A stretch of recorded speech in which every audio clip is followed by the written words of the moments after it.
আজকের দিনে 3 বার মহাকাল দর্শন।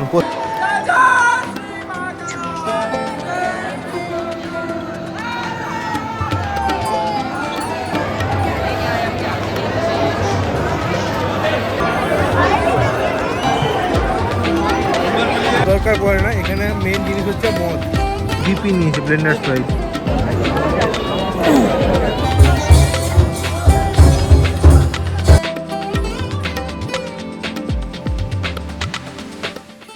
জয় শ্রী মহাকাল। সকলকে আর একটা নতুন ভ্লগে স্বাগত জানাচ্ছি মহাকাল নগরী পুরাণের অবন্তিকা, বর্তমানে উজ্জয়ন থেকে।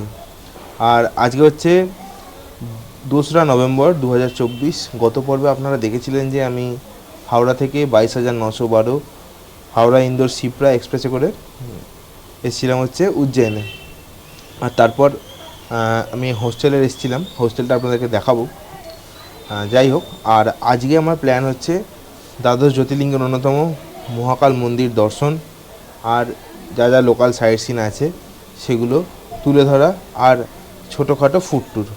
ব্যাস, আজকের ভিডিও খুব সুন্দর, খুব উপভোগ্য। মানে অনেক দিনের ইচ্ছা ছিল যে মহাকাল দর্শন করব, তো আজকে সেই দিন এসেছে। চলুন তাহলে আমি আপনাদেরকে রুমটা একবার দেখিয়ে দিই, দেখিয়ে নিয়ে আজকের যাত্রা শুরু করি। এই হচ্ছে আমার ডরমেটরি রুম। এখানে টোটাল 10 জন মতো থাকতে পারবে। আমার হচ্ছে এই যে সামনের যেটা আছে এই আপার বাংটা, আর এখানে এসিও আছে, আর ওদিকে বাথরুম টাথরুম সব আছে। এই যে এই বেডগুলো আছে, এই বেডগুলোর পার নাইট ভাড়া হচ্ছে 450 টাকা করে, যেটা কম ঠিকঠাক আছে। আপনারা যারা সোলো আসছেন তারা এখানে থাকতে পারেন। আমি ডিসক্রিপশান বক্সে লোকেশানের লিঙ্ক দিয়ে দেবো, বুক করে নিতে পারেন। 20 টাকা ভাড়া দিয়ে র্যাপিডো বাইকে চেপে হোটেল থেকে রওনা দিলাম মহাকাল মন্দিরের উদ্দেশ্যে।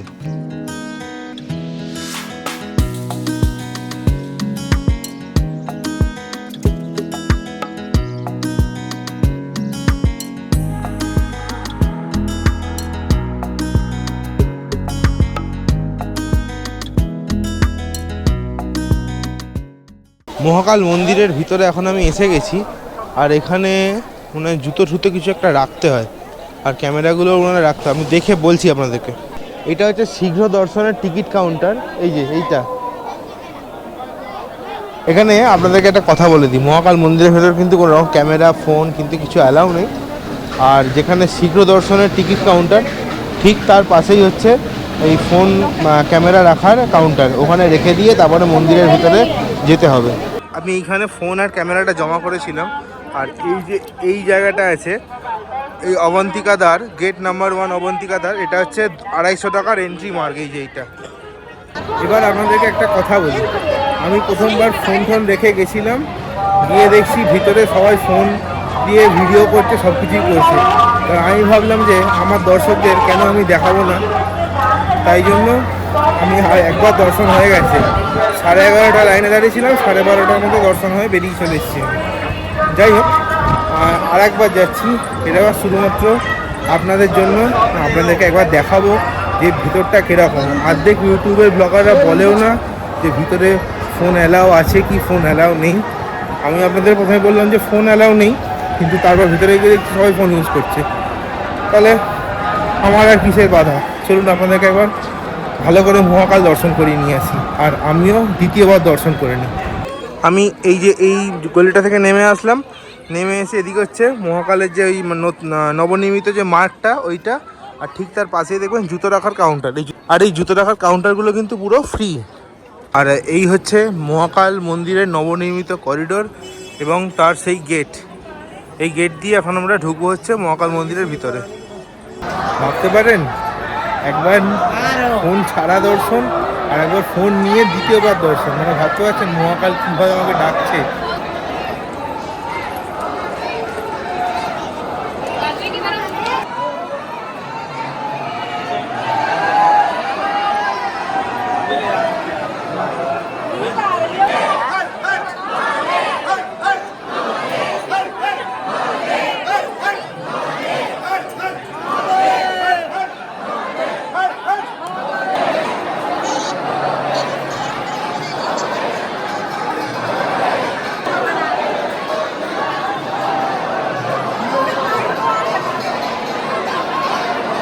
এখানে এই যে লাইনগুলো আসছে এখান দিয়ে বেরোবেন, আর এখানে দেখবেন এরকম জলেরও কিন্তু ব্যবস্থা আছে। এই দেখুন এখানে জল পাওয়া যাচ্ছে। सर्वव्यापी तू प्रचंड महाकाय, आदिशक्ती तू नरमुंड मालाधार, तुझ्या विना जीवनास अर्थ साकार, महाकाय तो सगुण निराकार. ओम नमः शिवाय.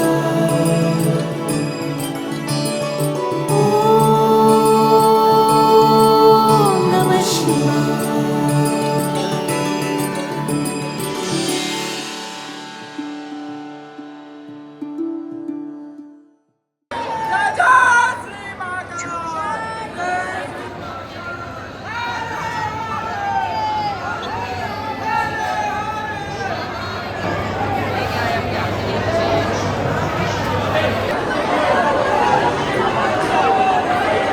সময় হয়েছে এখন দুপুর 1টা, আর মহাকাল মন্দির দর্শন আপনাদের করিয়ে দিলাম, আমি নিজেও করলাম। অসাধারণ দর্শন ছিল। আগের বার তা মোটামুটি 1 ঘন্টা লেগেছিল, কিন্তু এবারে 15-20 মিনিটের মধ্যে হয়ে যাবে দর্শন। যাই হোক, চলুন এবারে আর এর আশেপাশে যে মন্দিরগুলো আছে সেগুলো একটু দেখা যাক, আর একটু ফটোশ্যুট করা যাক। ফটো যেগুলো তুলবো সেগুলো ইনস্টাগ্রামে থাকবে পোস্ট করা। ইনস্টাগ্রামের লিঙ্ক আমি ডেসক্রিপশান বক্সে আর স্ক্রিনে শেয়ার করে দিচ্ছি, একবার চেক করে নিতে পারেন।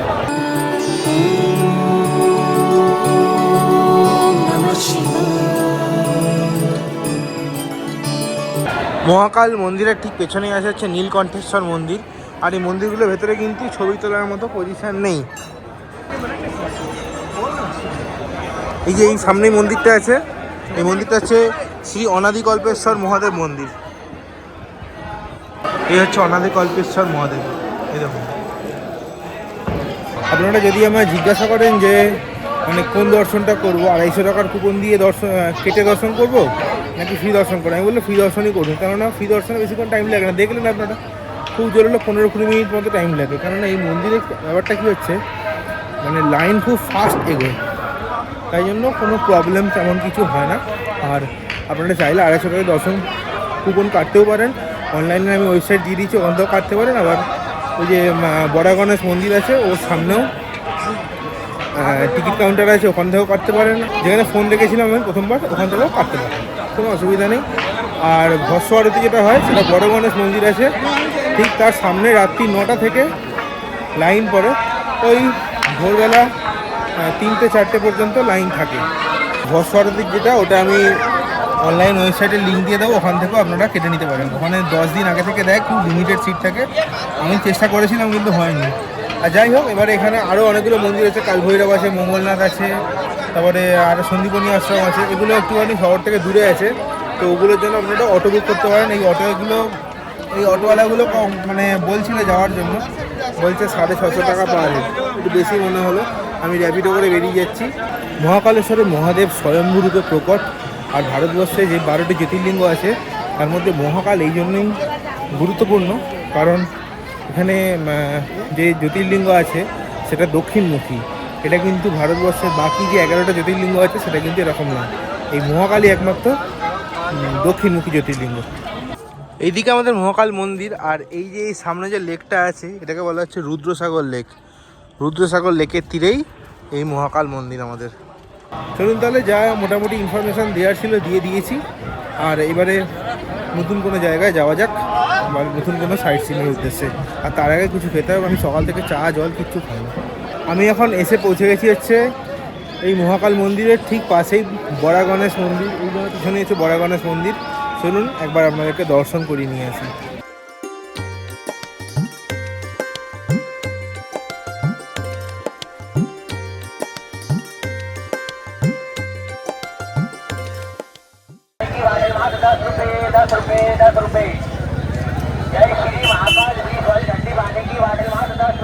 হরসিদ্ধি মন্দির দেখতে যাবো, ঠিকঠাক সামনে এসে গেছি।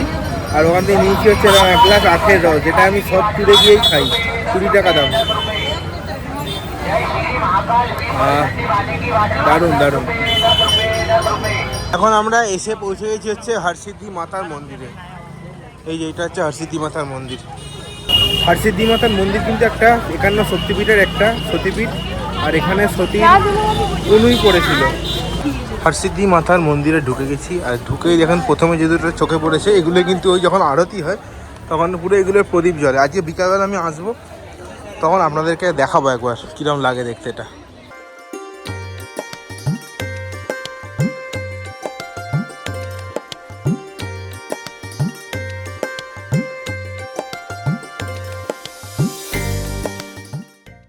একটা টোটো চেপে বসেছি, আর उसको नहीं बोल रहे हैं, একটা টোটো চেপে বসেছি আর যাচ্ছি হচ্ছে কালভৈরব। 80 টাকা নেবে খালি ছাড়তে। ঠিক আছে, কিছু করার নেই। আর আপনাদেরকে এখানে একটা কথা বলে দিই, এই যে হরসিদ্ধি মাতার মন্দির আছে, যে চকটা আছে, এই চকের সামনে থেকে না উজ্জয়ন দর্শনের বাস পাওয়া যায়। সেটা হচ্ছে পার হেড 100 টাকা করে। সকালবেলার দিকে ছাড়ে, এখন বেলা হয়ে গেছে, এখন ওই বাসটা পাওয়া যাবে না। ঠিক আছে, যদি ওই বাসটা পেতাম তো ওই বাসটা করে যেতাম। যাই হোক, দর্শন যখন করতে হবে তখন যেভাবে যাওয়া হচ্ছে আপনারা দেখুন, এনজয় করুন।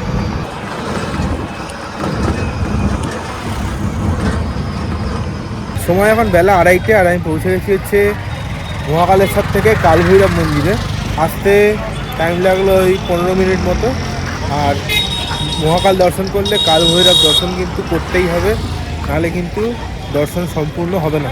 তো কালভৈরবের একটা ইন্টারেস্টিং জিনিস হলো, কালভৈরবে মানে ভগবানের যে পূজা দেওয়া হয় সেখানে কোনো ফুল বা এরকম কিছু দরকার পড়ে না। এখানে মেন জিনিস হচ্ছে মদ।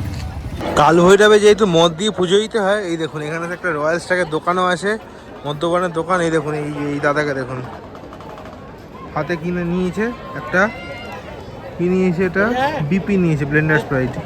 ব্যাপার আলাদাই। হ্যাঁ, বাবাকেও মদ দেবে আর নিজেরাও সব মদ দিয়ে আজকের দিন ভালোই কাটবে। চলুন, আমি দুটো ধাগা কিনেছি, কালো ধাগা, মন্দিরে দর্শন করা যায়। চলুন তাহলে যাওয়া যাক মন্দিরের ভিতরে দর্শন করতে। কালভৈরব হলো ভগবান শিবের রুদ্ররূপের অবতার। মনে করা হয় মহাকাল হলো রাজা আর কালভৈরব হলো তার সেনাপতি। কালভৈরব উজ্জয়িনীকে সমস্ত বিপদ থেকে রক্ষা করছে। কালভৈরবের প্রধান পুজোর উপকরণ মদ। কথিত আছে কালভৈরব বাবা এই মন্দিরে নিজেই মদ পান করেন। কালভৈরব মন্দির দর্শন তাহলে হয়ে গেল। আর এখানে ওই ধরুন ওই 1 ঘন্টা মতো টাইম লেগেছে, আর এখন সময় হয়েছে 3:30 মতো। তবে এখানকার সিস্টেম কিন্তু আরও অনেক ইমপ্রুভমেন্টের দরকার আছে। মানে মহাকালে যেমন সুন্দর একটা বাটারি স্মুথ লাইন ছিল, এখানে সেটা নেই, খুব ভিড় ভাট্টা ঠেলা ঠেলি হচ্ছে ব্যাপার। একটা অটো ভাড়া করে নিলাম, কারণ 3:30 বেজে গেছে। আর এই যে মন্দিরগুলো না, মানে যেহেতু আউটস্কার্টের দিকে, মানে অনেকটা দূরে এবার এত দূরে হেঁটে হেঁটে যাওয়া মানে কি, আর মানে ওই সন্ধ্যের আরতি ওগুলো কিছু দেখতে পাবো না। ওই জন্য অটোটা ওই একটা সন্দীপনী আশ্রম, গড়কালিকা মন্দির আর মঙ্গলনাথ মন্দির, ওইটা যেতে। আর আমাকে একদম স্টেশনের সামনে ড্রপ করবো বলে দিচ্ছি, যে স্টেশনের 350 টাকা নেবে। যাই হোক, দেখিয়ে দিই আপনাদের কিছু। সময় এখন বেলা 3:35, আর কালভৈরব থেকে আমি পৌঁছে গেছি আমাদের পরবর্তী স্পট গড়কালিকা মন্দির। এই যে আমার পিছনেই আছে গড়কালিকা মন্দির। এই গড়কালিকা মন্দির কিন্তু উজ্জয়নের একটা সতীপীঠ, আর হরসিদ্ধি মাতা একটা সতীপীঠ ছিল, এটাও একটা সতীপীঠ। এখানে হচ্ছে ওপরে ঠোঁট পড়েছিল সতীর। চলুন আপনাদের ভিতরে দর্শন করাই।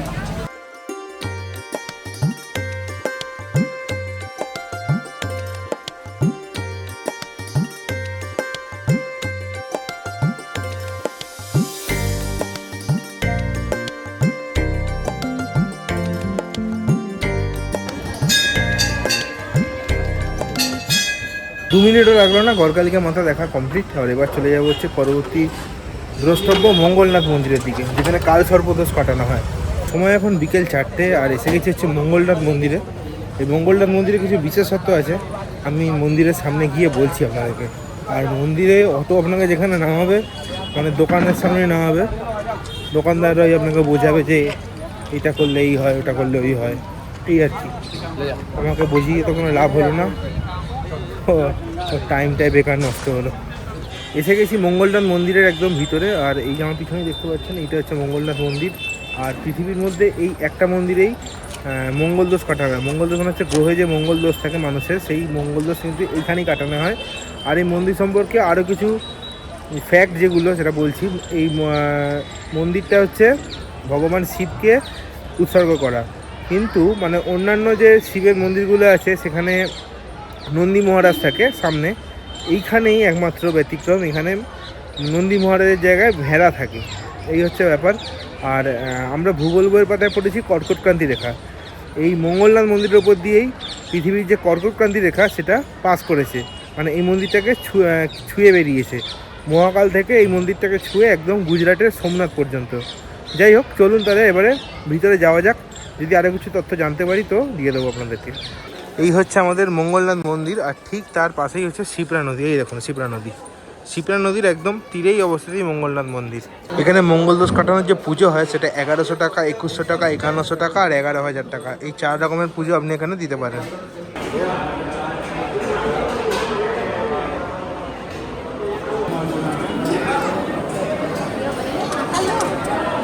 বলেছিলাম না মঙ্গলনাথ মন্দিরে ষাঁড়ের বদলে ভেড়া আছে, দেখুন।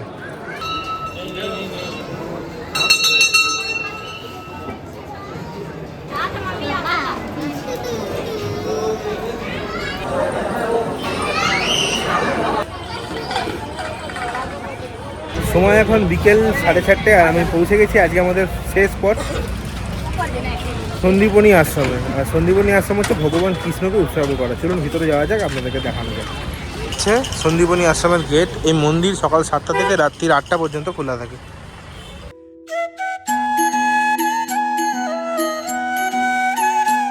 আচ্ছা, এখানে দেখুন এরকম আর্ট গ্যালারি করা আছে এই সন্দীপনী আশ্রমের ভিতরে, তো আপনারা এইগুলো ঘুরে দেখতে পারেন। মানে কৃষ্ণের জীবনের বিভিন্ন রকম টাইমের সব গল্পগুলো এখানে তুলে ধরা আছে। আর এখানে সামনে একটা সুন্দর পুকুর আছে, এখানে আপনারা বসতে টসতেও পারেন।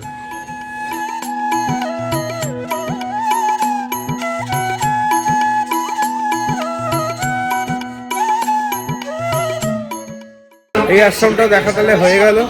এই আশ্রমটা তেমন একটা কিছু নেই, মানে খুব একটা যে আপনার চোখে পড়বে তেমন কিছু নেই। যাই হোক, এবারে চলে যাবো হচ্ছে উজ্জয়ন স্টেশনের কাছে দেওয়াস গেট বাস স্ট্যান্ডে, ওখানে গিয়ে আবার খাওয়া দাওয়া করতে হবে। খুবই ক্লান্ত, সময় এখন বিকেল 5:30, আর আমি ওই সন্দীপনী আশ্রম থেকে একটা 50 টাকা দিয়ে টোটো করে চলে এসেছিলাম হচ্ছে দেওয়াস গেট বাস স্ট্যান্ড। মানে এই বাস স্ট্যান্ডটা হচ্ছে উজ্জয়ন স্টেশনের একদম পাশেই, ওখানে এসেছি। ওখান থেকে হেঁটে হেঁটে যাচ্ছি হচ্ছে একটা জায়গায় টাওয়ার চক বলে, ওখানে ভালো খাবার দাবার পাওয়া যায়, ভেজ ননভেজ সব রকমের অপশান আপনি পাবেন। আর 1 কিলোমিটার মতো হাঁটা, আর আমি যে কোনো জায়গাতেই যাই না কেন হেঁটে হেঁটে এক্সপ্লোর করতেই বেশি পছন্দ করি গাড়ি ঘোড়ার থেকে। গাড়ি ঘোড়া করে গেলে ভালোভাবে ঠিকভাবে বোঝা যায় না। এই হচ্ছে উজ্জয়নের বিখ্যাত টাওয়ার চক, এই যে দেখুন সাদা এই যে টাওয়ারটা, আর এর চারিদিকে কিন্তু প্রচুর খাবারের দোকান আছে। চলুন যে কোনো একটা থেকে একটু ট্রাই করা যাক। নিয়েছি হচ্ছে পাওভাজি, এই যে 2টো পাও দিয়েছে, এদিকে পেঁয়াজ ভাজি আর এদিকে একটা চাটনি দিয়েছে। এই পাওভাজিটার দাম হচ্ছে 50 টাকা। ভাজিটা খালি খেয়ে একটু দেখা যাক। ঠিক আছে, ঝাল ঝাল। পাওভাজির পর নিয়েছি এরকম দেখুন নুডলস, কি মোটা মোটা নুডলসগুলো, এটার দাম 50 টাকা। তো খেয়ে একটু দেখা যাক কীরকম খেতে এটা।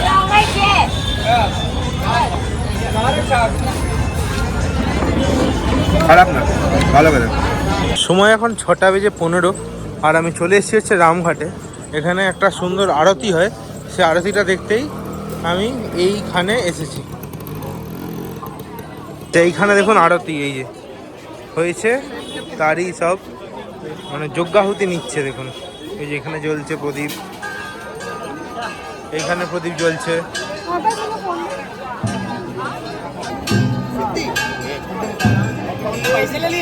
আর এই যে এই মন্দিরটা লাইট দিয়ে সাজানো আছে, এটাই হচ্ছে রাম মন্দির।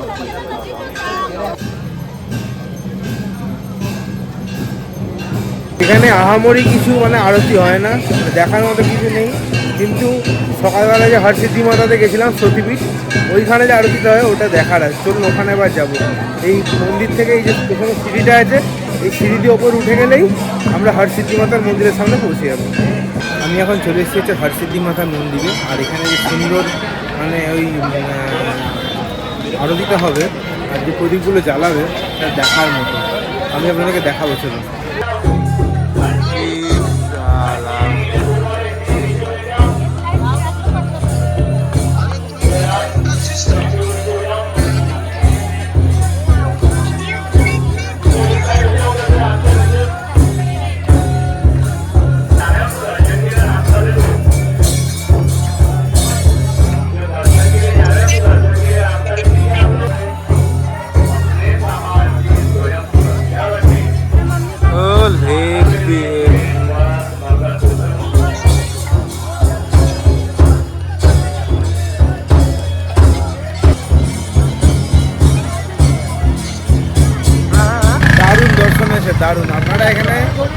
আসবেন উজ্জয়ন এলে। আর এখানে মোটামুটি ওই 6:30 থেকে এসে বসে যাবে, নাহলে ভালোভাবে দেখতে পাবে।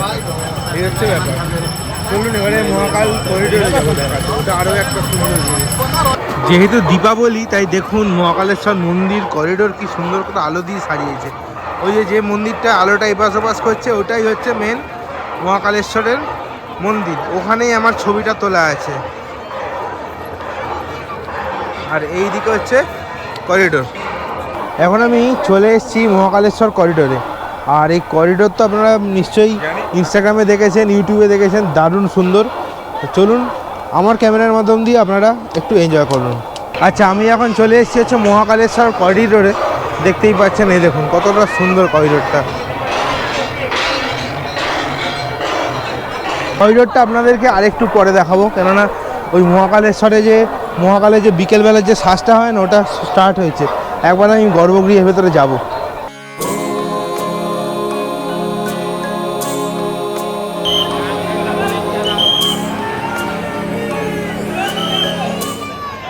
মানে আজকে ভাগ্য ভালো পরিমাণ সাথ দিয়েছে। আজকের দিনে 3বার মহাকাল দর্শন। প্রথমে 2বার সকালবেলা করেছি, এখন আবার আরতির সময় যে দর্শনটা হয় এই দর্শনটা দেখার খুব ইচ্ছা ছিল, সেটাও পূর্ণ হয়ে গেছে। দারুণ সুন্দর দর্শন করেছি, খুশি। আর এবারে চলুন আপনাদেরকে করিডোরটা ঘুরিয়ে দেখাই। মহাকালেশ্বর মন্দিরে তৈরি এই মহাকাল করিডোর, যা দেখলে আপনার তাক লেগে যাবে। এই করিডোর তৈরি করতে খরচ হয়েছে প্রায় 856 কোটি টাকা। ভারতবর্ষের প্রধানমন্ত্রী শ্রী নরেন্দ্র মোদী এই করিডোরের উদ্বোধন করেন। এই করিডোরে রয়েছে 2টি গেট, নন্দী গেট ও পিনাকি গেট। এখানে আপনারা দেখবেন শিব পুরাণে বর্ণিত 50টিরও বেশি কাহিনীর ছবি। করিডোরের দৈর্ঘ্য 900 মিটার। এই করিডোরের খোদাই কার্য মূলত রাজস্থান, গুজরাট ও উড়িষ্যার শিল্পীরা করেছেন। এখানে আপনারা দেখতে পাবেন 40 থেকে 45 রকমের প্রজাতির গাছ, যেমন রুদ্রাক্ষ, বকুল, কদম, সপ্তপর্ণী ইত্যাদি। চলুন তাহলে আপনারা গানের তালে এনজয় করুন মহাকাল করিডোর।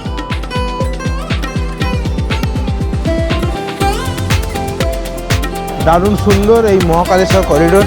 আপনারা এখানে আসলে কিন্তু অবশ্যই মহাকালেশ্বর করিডোর ভিজিট করবেন। আর বয়স্ক যারা আছেন তাদের জন্য ইলেকট্রিক গাড়িও আছে, ওটা করেও ঘুরতে পারেন, কেননা প্রচুর বড় এরিয়া।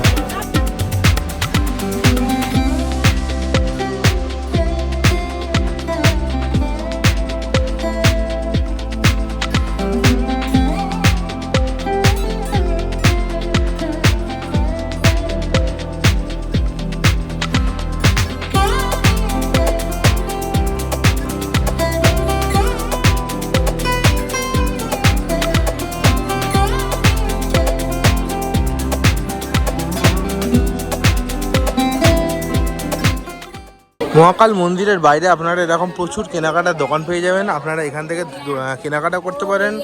এছাড়া এদিকে প্রচুর খাবারের দোকান আছে, খাবার দাবারও কিনে খেতে পারেন। সময় এখন রাত্রির 8:30, আর আমি চলে এসেছি হচ্ছে আবার যেখান থেকে স্টার্ট করেছিলাম, একদম মহাকাল দর্শনের যে মেন এন্ট্রি গেট পিছনের, তো সেইখানেই চলে এসেছি আবার।